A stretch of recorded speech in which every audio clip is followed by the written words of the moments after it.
I recall two conversations took place 5 years ago. And that just came to my mind as I was seated there. But 5 years ago in Damascus, Syria, I'd arrived to speak. And as often happens, the Secret Service comes to the door and they take me to the Chief Intelligence Officer. It's not the most pleasant afternoon you spend, even though they've got all the baklavas and all the coffee that'll keep you awake for a few years in front. And the Chief of Intelligence, twirling his beads in his hand, looked at me and he said, "Mr. Zacharias, welcome." He said, "We welcome you here. We know who you are. We know what you speak on." He said, "I have just one caution for you as a guest in my country. Please do not get into politics." I said, "I can assure you, sir, I will not." I said, "I want to thank you." He said, "Yes, you are welcome here." I said, "Since I am your guest, will you help me understand the political situation here, just so I can be apprised of what you think is going on?" He says, 5 years ago, I said it on a broadcast after I came back from there. He looked at me and he said, "Let me tell you something.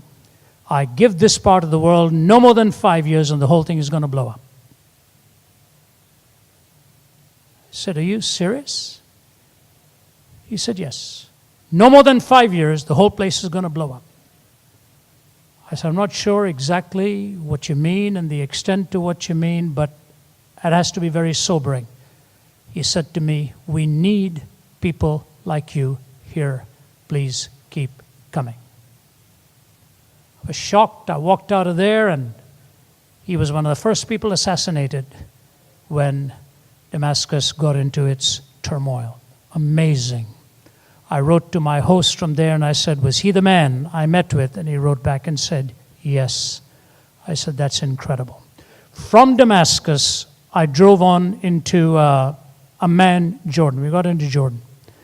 And while we flew there. As I was driving from the airport, we were in our traveling clothes. My wife was with me, my colleagues and I. And we got a call from the palace, from Prince Raad, who was the last heir to the throne of Iraq. And he asked if he could meet with us. And I had never met him. I had no idea he even knew we were in town. So the gentleman who called us from his security, I said, "We're not suitably dressed. We're in our casual clothes. Most of my buddies are in their jeans and so on." He said, "We have a 15-minute window of opportunity. We want you to come now." So we drove into the palatial precincts out there. And I walked in, sort of trying to button up whatever we could. We sat down. Prince Raad, who's a very distinguished man, leaned over and he said to me, "Thank you for coming." Not sure how to take this conversation. I said, "Your Excellency, what do you think is the greatest need in your part of the world right now?" I just sort of threw that question out. And the way he answered it was obvious. He had thought through that question before. He leaned over and he said, "Two things, leadership and a leadership that can be models to our youth." He said, "If we don't have the leaders, we will lose the youth and all turmoil and bedlam will break loose out here." How those two conversations were connected, neither knew of the other. And as I was sitting here listening to John, unfold all that is going on and thinking of the Middle East and the crises and the kudzu type effect it has, the yeast-like effect of how it spreads and with its tentacles takes over the better part of the world. And what I see happening in the young of this world is that very few of them have models left anymore, so that they could look to someone and say, "That's the way I want to model my life." When hate is sown, when discord is sown, when unhappiness is sown, when vengeance is sown, that's what sprouts up in the next generation.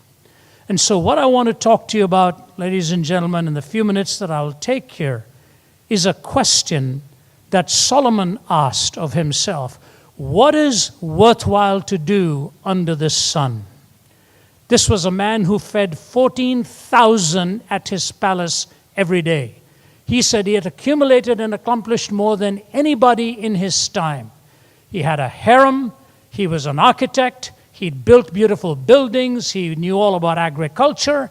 And he said, at the end of it all, I came to this question: what is worthwhile to do under the sun? Is it all a chasing after the wind? And so I say to you that at the bottom line of all that goes on is this unanswered question: what makes your life worthwhile, and what makes my life worthwhile? When I was 17, I was on a bed of suicide.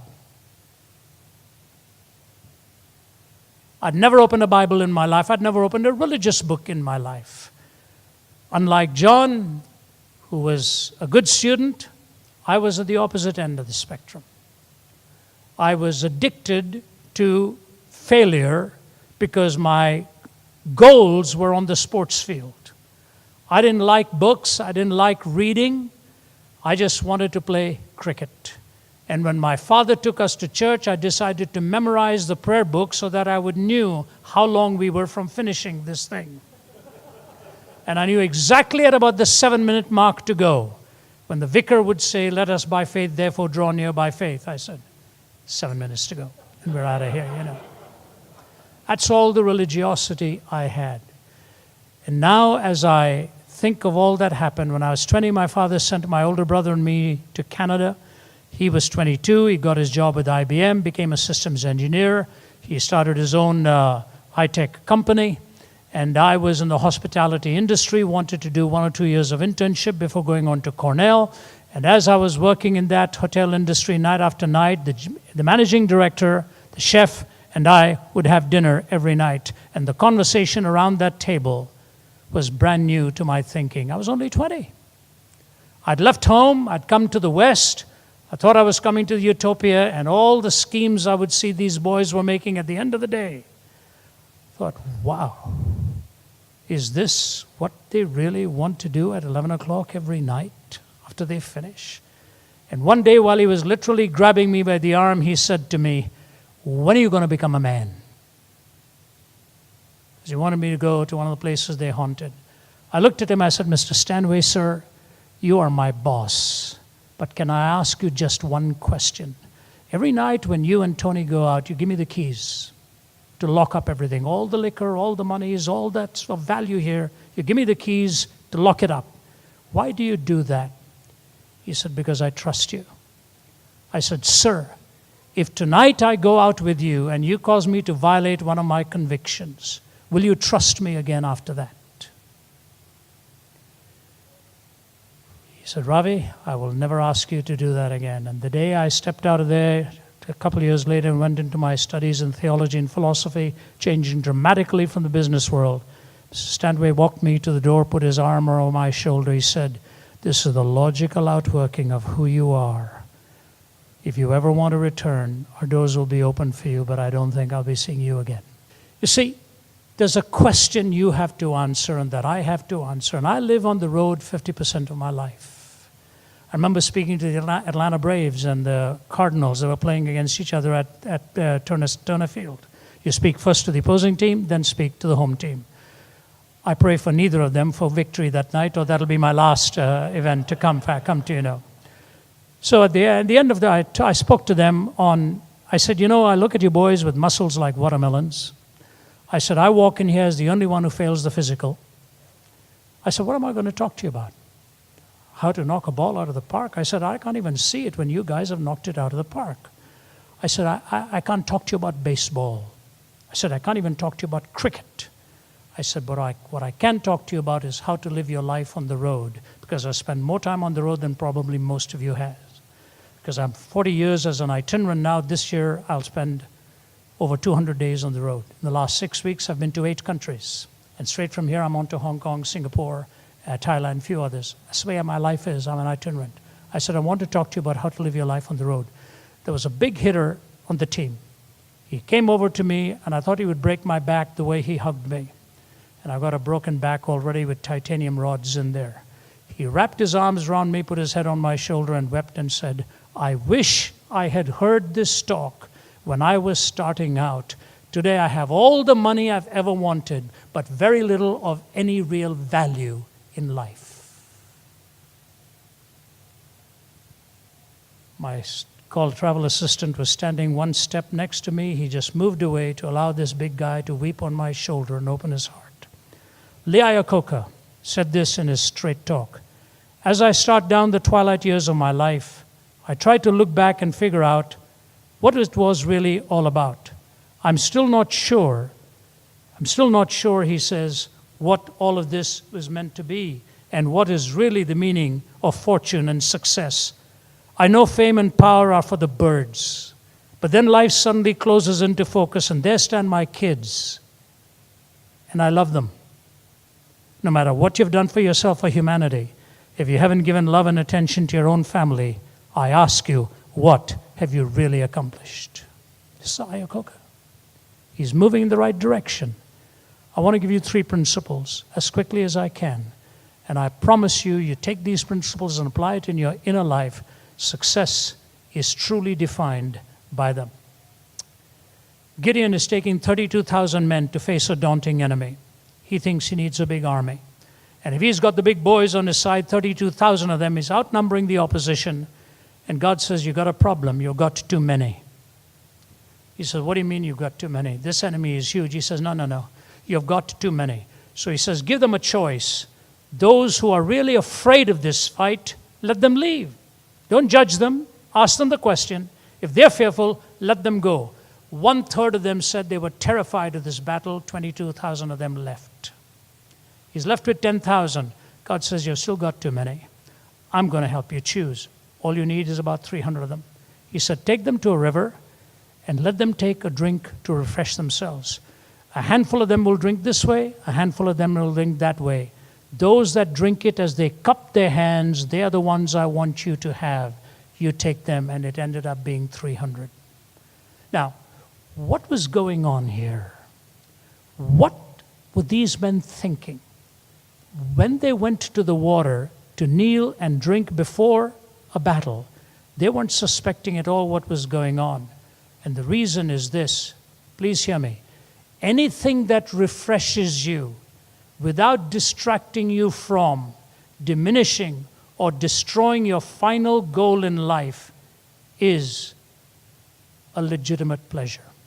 Anything that refreshes you without diminishing, distracting, or destroying the final purpose in life is a legitimate pleasure. We need refreshment in our lives. I was in Jakarta, Indonesia 2 weeks ago speaking to the Lipo Group people. And the CEO of the Lipo Group, after I'd spoken 6 times and been there, did something for my wife and me we'd never had done before. And you know, when you're a public speaker, you don't like to tell these stories because it doesn't really serve your purpose. But I'll tell you what he did. He said, Ravi, you've been on the road for so long. I've set aside 5 days to give you and your wife a break. And he brings in his plane and he flies us to a tiny little island where there's a yacht waiting with his crew. And my wife and I, we've been married 42 years. And he puts Margie and me in that yacht. And we are cruising for 48 hours to the pristine blue waters of Indonesia. And one night we are standing in front of an island where we pull over and in this mangrove see nearly 1 million bats take off to go for their feed and come back at dawn the next day. Then we went to Komodo Island where there's about 2,000 of these huge dragons. And we're watching them. And we come back and then he flies us on to Bali where we spent 2 nights. And then I went on to Singapore to speak. My wife flew back to Atlanta. She writes and she says, thank you for 5 beautiful days. Refreshment. To have the one you love and to have the beauty around you. So enriching. But you know, you've got to be careful with what refreshes you so that it doesn't take away from you the ultimate purpose of what life is all about. I wrote to James Riadi and I said, James, I'll never be able to thank you enough for what you did for my wife and me for these 5 days. Never had anything like this. Thank you, sir. And he just wrote back and said, God bless you. I'm glad you went away from there rested. What is your purpose in life? You know, ladies and gentlemen, if you desacralize life at its essence, everything becomes profane. As Chesterton said, there's only one angle at which you can stand straight, straight, and many, many other angles at which you can fall. Here's the point. A man comes to Jesus and says, "Is it all right to pay taxes to Caesar?" I truly wish Jesus had answered that differently. It's one of the most hurtful answers he ever gave, especially on April 15th. Jesus said, "Do you have a coin?" He said, "Yes, give it to me." He looked at the coin and looked at the man and said, "Whose image is on this?" He says, "Caesar's." He says, "Give to Caesar that which belongs to Caesar, and give to God that which belongs to God."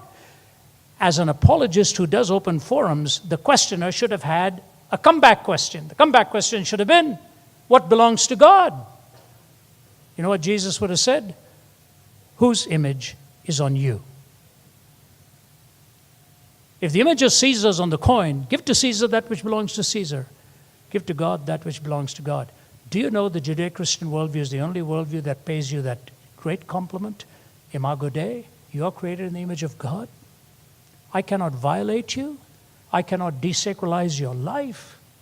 I have no right to take that which is sacred of yours.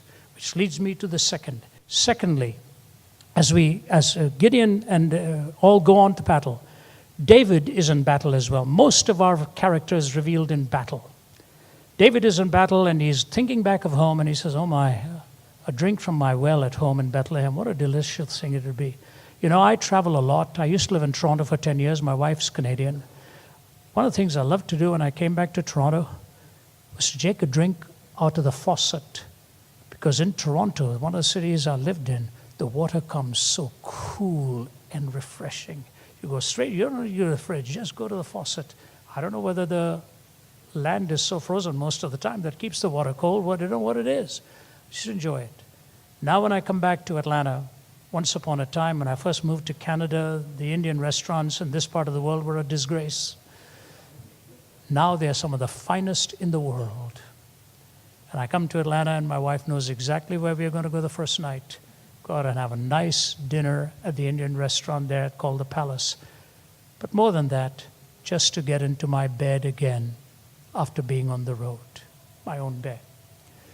When you're traveling, you have those dreams of home. What do you want to do? David says, "I wish I could get a drink of water from my well." 3 of his biggest fighters get behind the enemy ranks, get to that well, fill up a pitcher, come back to him. Ta-da! Want a drink, David? And David is about to pour it, and he says, "Where do you boys get this from?" So David, "It's from your well in Bethlehem."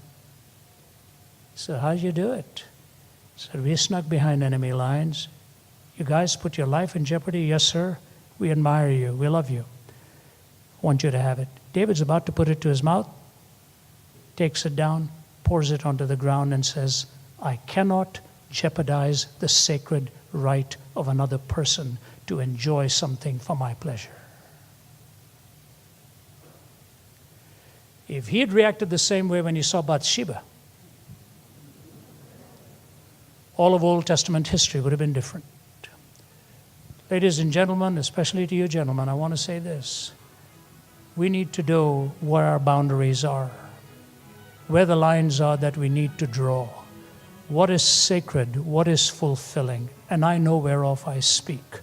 4 decades on the road and the temptations never diminish. There's always somebody who wants to buy you. There's always somebody who wants you to cross a boundary. And as Chesterton said, whenever you remove any fence, always pause long enough to ask why it was put up there in the first place. You've been watching Let My People Think with Dr. Ravi Zacharias. We're grateful for your prayers and financial support. If you'd like to know more about this ministry or would like to donate to our efforts, you can call us at 1-800-448-6766 or visit us online at www.rzim.org. You can also stay connected to RZIM through Twitter and Facebook. Our mailing address is RZIM, Post Office Box 921939, Norcross, Georgia 30010. My honor to be with you here at Princeton. When I was in Germany. India, very close to Bangladesh. George Washington University. The Middle East. Meetings in Angola, prison. United States. From China. In Canada. in the United Kingdom, in Istanbul, in Ankara, and Izmir, Romania, at American University, in the University of Harvard, Manila in the Philippines, Perth, Australia, to South Africa, in Africa, to Malaysia, to Indonesia, to Singapore. The mission of Ravi Zacharias International Ministries is really to reach the thinker and the skeptic, to answer the questions, and do evangelism undergirded by apologetics, in clearing all of the obstacles that stand in the way so that the questioner can take a direct look at the cross of Jesus Christ. We put it simply, it is to help the thinker to believe and the believer to think. In short, we are in their arena, bringing the gospel of Christ to help them traverse the longest journey in life, the journey from the head to the heart. The fivefold thrust of RZIM has always been first and foremost evangelism. We do evangelism undergirded by apologetics. Apologetics is not the main course, it is the seasoning. The gospel is the main message. So we do evangelism, we do it with apologetics, understanding the questions of people. We are involved in training people where they are and within the church, and training our young to be able to answer the questions that are being asked of them. And then spiritual disciplines, because we never want to forget the heart that has to be touched and reached. So we've got evangelism, apologetics, training, and spiritual disciplines. But there is a fifth very important component. And to switch metaphors for just a moment, it was Francis Schaeffer who said evangelism has to walk on 2 feet. Evangelism is the proclamation, compassion and mercy ministries is the other foot with which you walk into arenas. So Wellspring International is the humanitarian arm of RZIM, which is apologetics with a touch. These 5 components of evangelism, apologetics, training, spiritual disciplines, and the humanitarian need. These are the issues that really carry us into various settings. The gospel is a beautiful story. It's a story not just told as fact, but it is told in the attractiveness of who Jesus Christ is and what his forgiveness and grace and transforming power mean. But you can never proclaim that without respecting the honest questioner, so we retain the dignity of the listener and never compromise on the nobility of the gospel. The global reach is critical because the cross-cultural pollination that is going on. The gospel of Jesus Christ is the answer for every culture and every generation. So the global family of humanity is really like what John Wesley would have said, the world is our parish.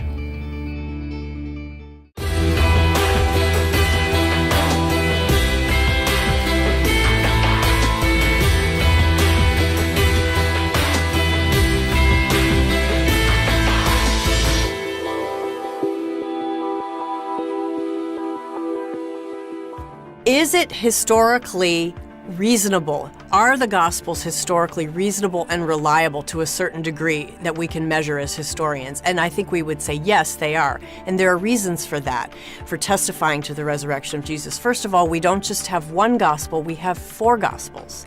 4 Gospels that tell us the same thing, that Jesus was raised from the dead. Second of all, we have Paul's letters corroborating this fact that Jesus rose from the dead. In other words, they corroborate one another because many of Paul's letters, most of Paul's letters, in fact, were written before the Gospels.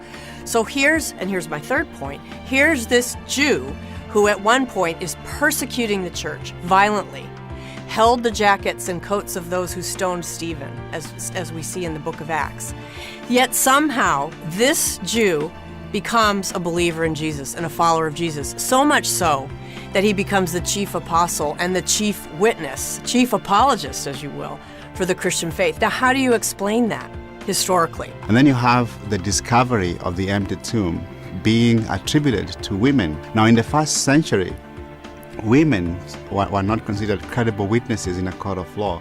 If a woman witnessed a crime, she could not go to court and testify because her testimony was not taken seriously. So why would the disciples pick women to be the witnesses to the resurrection unless that's really what happened. They were just reporting what happened. And then you have the disciples of Jesus coming to believe that Jesus rose from the dead, and like I said, preaching that beginning in Jerusalem and then going all the way to their death. Now, people would die for things that they think are true, even though they're mistaken. They would die for that if they really believe that what they're dying for is true.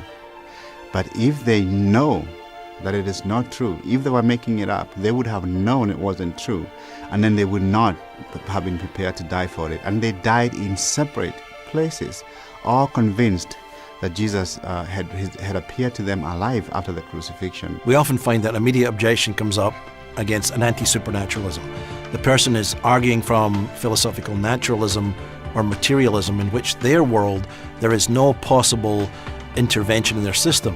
So basically they believe in a universe of cause and effect within a closed system. And the idea, therefore, is that as Christians or religious people, we are somehow invoking a world of fantasy and unbelief.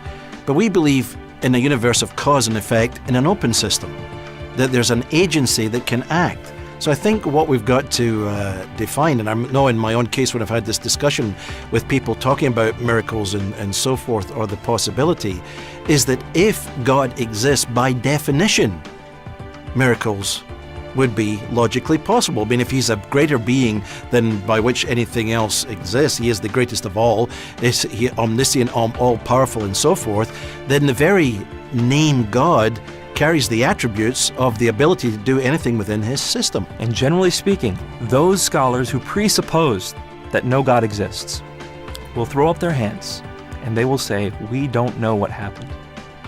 And I would venture to argue, if your presupposition is that God doesn't exist and that leads you to a dead end, perhaps we can start exploring other presuppositions. Maybe God does exist. We have this whole host of evidence that miracles happen. Maybe there's a miracle that happened here. And in fact, that's what everyone testified to at that time.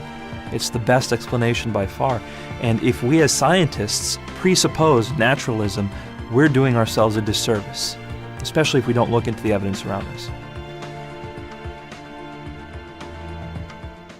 Next time on Let My People Think. What is he talking about? A balanced life.